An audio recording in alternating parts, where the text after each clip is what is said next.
Welcome to Chris Parkin Shooting Sports. This turned up yesterday. This is the Night Pearl Harpia thermal scope. So I'm just going to pop this out of this package because it's come all the way from Czech Republic as this. And we can think about putting it on a rifle and getting some use out of it. Now, what I liked about this scope when I first saw it is the fact that it's got far more intuitive controls than some have. And it uses the zoom collar to actually control the zoom of the scope, but it also uses that to operate the menus. And what that means is you just get a really easy, simple, natural, intuitive control system for your optic, which I found really easy to use on the test example. Anyway, I've now got the full specification, updated version, which is the latest iteration of the unit.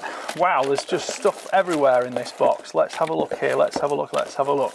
Right, put that to one side. Wow, I'm inundated here. So what have we got? Right, that is the Harpia. So when I was talking about the zoom collar, well, that's the zoom collar, and that controls all your menu structures along with the two buttons on top. You've got a physical, mechanical on-off switch too, which I think is superb. And of course, image focus on the distance is that nice heavily segmented rubber collar at the front there. Flip up lens cap on the front. We've not got one at the back. We've got on-off button and record button there too. And we've got a twin battery setup on this. So it has an internal battery, and then you also get with it an 18650 battery, which is the common thing these days for night vision, and I do like that because it means it's easy to carry spares. There's a little marker sticker inside there which tells me which round that's going, so I'm going to pop that in there. And I do believe there are two caps for this depending on which battery you use, because you can use that larger 18650 which has got that longer cap for it, or there's a shorter cap here because you also get the option of having a more compact 18500 battery, which gives you a little bit less runtime, a little bit less performance, but it does have that slightly lower collar height, so you'd be comparing that with that. And of course, if weight and size is particularly critical to you, those might be interesting factors. I'm just going to pop those back in there because I covered those. Cleaning cloth, we don't really need to talk about that, that's back in there. These are quite funky. They give you some little heat packs with it. So you can use a heat pack as an aiming pack, and then you can also put another one on your target, actually to mark where your bullet fall of shot is, to make it easier to dial and set up the scope when you're zeroing it. Interestingly, I did briefly try the sample version with a 17 HMR, and in strong broad daylight, warm weather, you could see those 17 HMR bullets in flight striking the backstop, which was an absolutely awesome factor and shows just the ability of that lens to pick up the heat and tell you exactly what's going on. USB-C charging cable there, there's the battery pouch there. There's a separate charger pack there, which is for the 18650. Pop that in there, Night Pearl sticker. Here we've got the Night Pearl something or other leaflet, version 1.0. That looks like just an overall, that's an instruction book to do with the app that's available for it, which will all be covered in the full review. Pop those back in there. Now on the back end here, if we want to use it, there is, I hope these crinkly packages aren't disturbing the sound too much.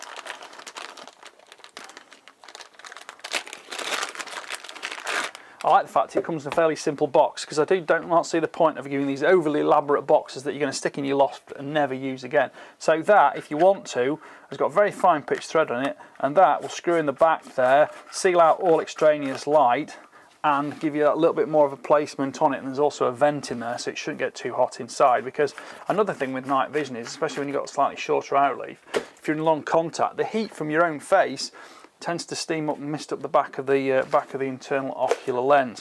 Right, big instruction manual. That's the neoprene cover, stretches over the top. So that's pretty much it for all the kind of other stuff. What can I tell you about this now? Well, we have got I believe at the back here, a fast focus eyepiece to make sure that the reticle picture on screen is perfectly crisp, and you obviously get that set up first.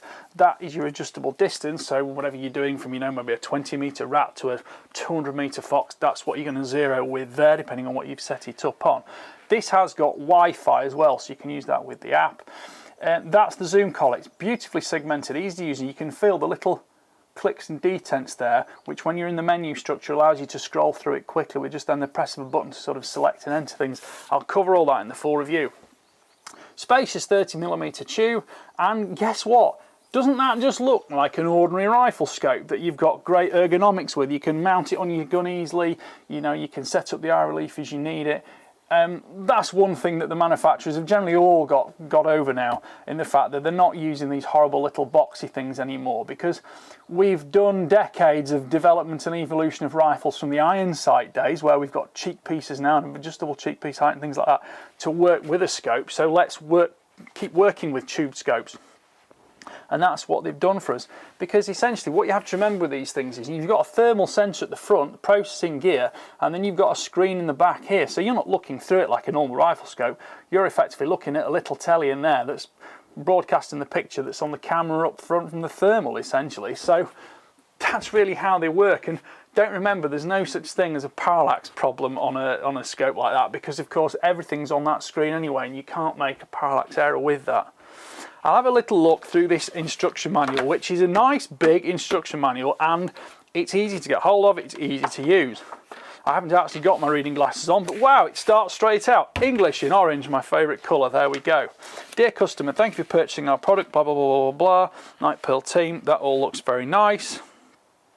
And it actually shows the scope in use in daylight in a fairly realistic setting. It's not just, you know, some, how shall we say this, accessory that's been paid to be on camera. That looks like a guy who actually knows how to shoot a rifle, and his dog sitting behind him. And it's a moderated rifle too. Goody, goody, goody. Right, this basically covers some of the factors we just told you about, including the USB-C port, which is actually under that little rotating collar there, which I really liked on the one I saw, because you can open it up like that, plug it in, charge it, use it, and, you know, download pictures and videos and things off it, then just cover it back up there, and it stops any dust or water ingress. I think that's really nice. Focus ring, eyepiece, USB-C port, battery compartment cover, we've pretty much done that. This covers all the menu structures. It's a nice big instruction book. It's not just some cheap little folded piece of paper or go to the app, and I hate things that say go to the app, especially on an item that can use an app as well, because you end up having to multitask with that little phone that's in your pocket that everybody seems to use as a crutch for the fact they don't have any processing power in their own devices and items, or they don't want to produce a proper factual instruction book. So daft as it sounds, call me old-fashioned at 45 if you want, I like a proper instruction book, because you can reference that without messing about with your phone, without this, without that, without the other, and you've got the scope in your hands. This just goes through, covers a few other things. It's got a stadiometric rangefinder, contrast, sharpness, image equalizer, crystal vision. I've been told that this latest version is actually going to have even a better image quality than the one I was using a few weeks ago as my initial little preview trial. Wi-Fi we've talked about that. This is all for the main article really. Multiple reticle types, profile zeroing, distances, different colour palette modes, defective pixel repair, picture-in-picture, screen brightness, advanced settings. Again, this will all be, I'll put a link onto the description and put you onto the website so you can read all about this, because what I like to do in my reviews is actually tell you in the real world what it's actually like to hands-on use it, because facts, figures and statistics can tell you all sorts of stories and tales, but they can often masquerade behind this awful ergonomic interaction which makes something, although it sounds great, actually quite horrible to use. I've been using a night vision scope recently, which has got a fantastic picture on it, but it's horrible to use because trying to use the buttons on it, they're all just tiny little dots on a little box, and you can't find them with your fingers in the dark at night, and it's just hopeless. So each to their own, but you know, I'll have my opinion. So now this, what does it actually say this one, which one this is? This is the Night Pearl Harpia. Does it say which one it is? Yep, this is the Harpia 50 Max. So this is pretty much the top end unit. Now let's see if there's any little details on the back here. 30mm mine tube, right, it's got a 12 micron thermal imaging sensor pitch, net D rating sub 25 millikelvins, Innovative rotating wheel, which I've talked about already, that is fantastic. Fast charging in 3 hours and 12 hours of hunting time. It does actually have a small onboard battery, and then you've got 2 batteries external with it, so you know you're going to be pretty good with that. And of course, an external battery like that, it doesn't take long to change, and you can kind of do that in the dark. Put your finger on the end, feel which is the positive end, that goes back in there, that goes back in there, and you're back hunting in, what's that, 30 seconds maximum. It really is fine, isn't it? Can tell it's summertime coming now. People are getting the lawnmowers out. Right, so Harpia 50 Max, we have got click values. Click values in meters is very nice. It actually says that 100 meters, 1 click is 16 millimeters. So that's actually really nice to know, because although you can work them out, it's not often told to you in such a way. And it does actually describe in the fact that because at 50 meters that's only 8 millimeters, and at 200 meters that's 32 millimeters, because it's obviously an angular adjustment.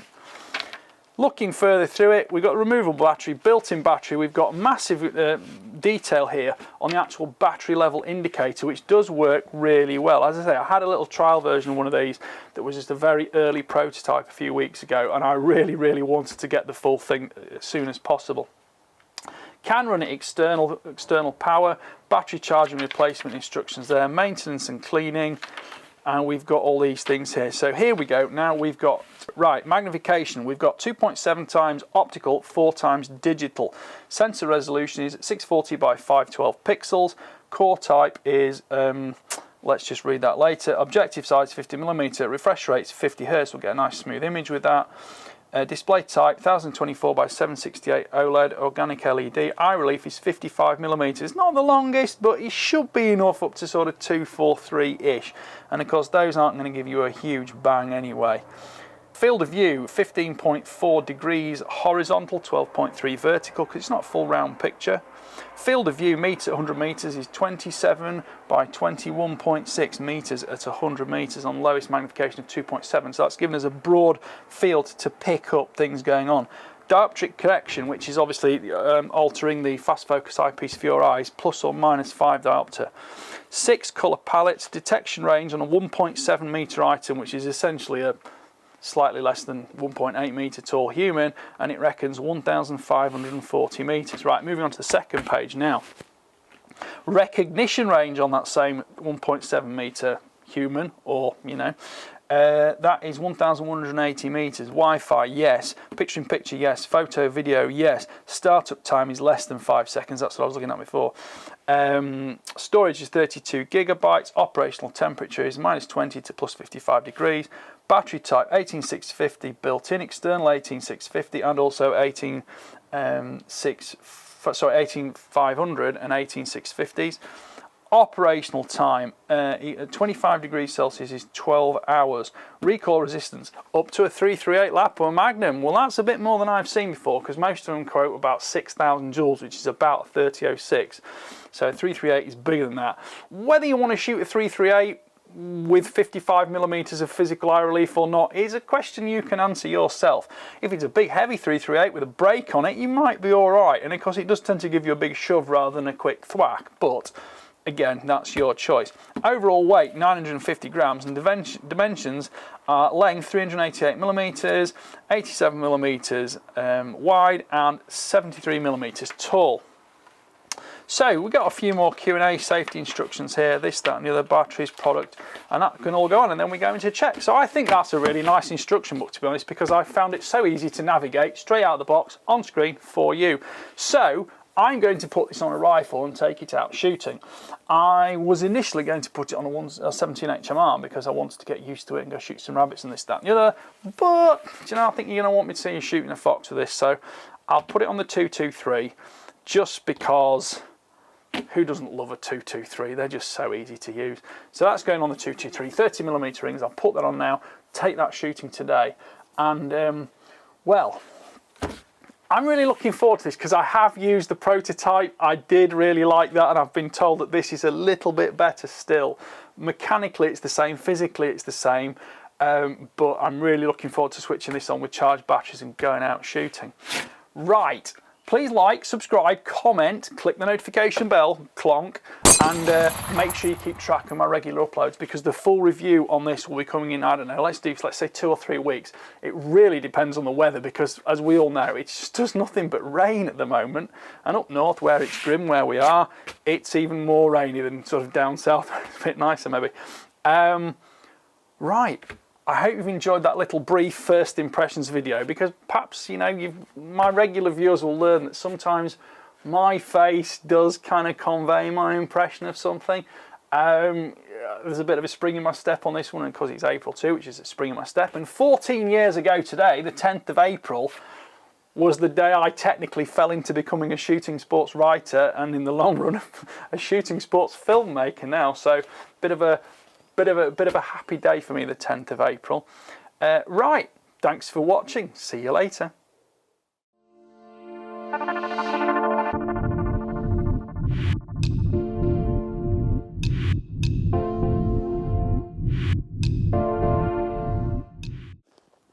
Now, of course, instantly, I've got the zoom control for the magnification exactly where it would be on a regular scope, which makes life so simple.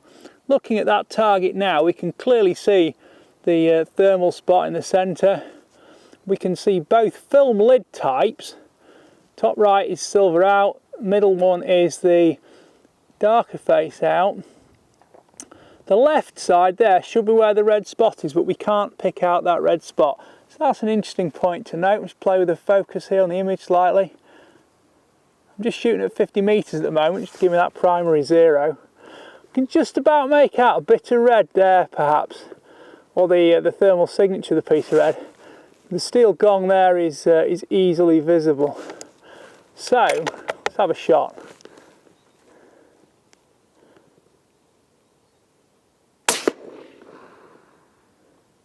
Now, I've got an inkling that there's a mark just underneath left of that target there, but we'll see that through the spotting scope. Let's just see how that shows up on the thermal with the steel gong.